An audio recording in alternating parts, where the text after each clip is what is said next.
मला एकच तुम्हाला प्रश्न विचारायचा की मुंडेबाईंचं खरं खोटं पोलीस काढतील काय होत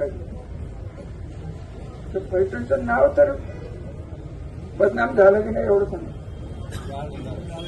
महिला बसल्यात, तुमच्या माहेरवरनं तुम्हाला फोन आलेला असतील की कसलं हे पैठण घरी अच्छा तुझ्यापर्यंत पोहोचले काय सगळं घडतंय. तुम्ही जर डोळे दाखव हे बघा, अन्याय सहन करणारा अन्याय करणाऱ्याच्या डबल दोषी असतात आणि तुमच्या मागे मी आहे ना का घाबरत नाही.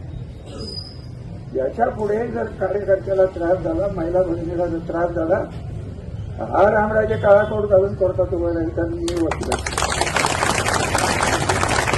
काय कळतं. पोलिसाच्या बदल्याची दम देऊन त्यांना पोलिसांना नाडवणे याच्यात काही राजकारण म्हणत नाहीत साहेब.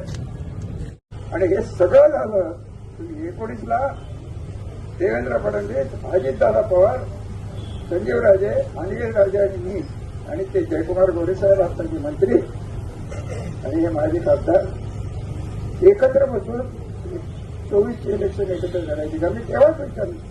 तेव्हाही देवेंद्र साहेब म्हणले द्राविडांनी मी थांबवून अजून काय तुम्हाला पुरावा पाहिजे. साक्षात आत्ताचे मुख्यमंत्री केस पाहायला माझ्या बाजूने होते त्या काळात, म्हणून मी परवाच्या केसमध्ये म्हणलं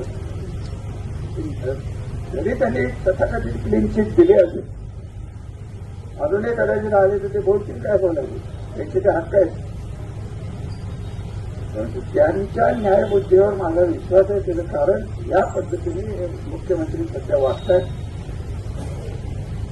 अख्ख्या भारतात पसरलेल्या या भारतीय जनता पार्टीच्या बदनामीचं मूळ कारण सातारा जिल्ह्यात नाही.